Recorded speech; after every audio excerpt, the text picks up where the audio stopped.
One culture shock that I got here in America is how popular the flower chrysanthemums are.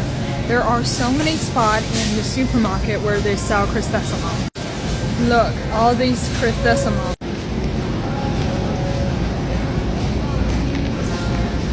It's insane.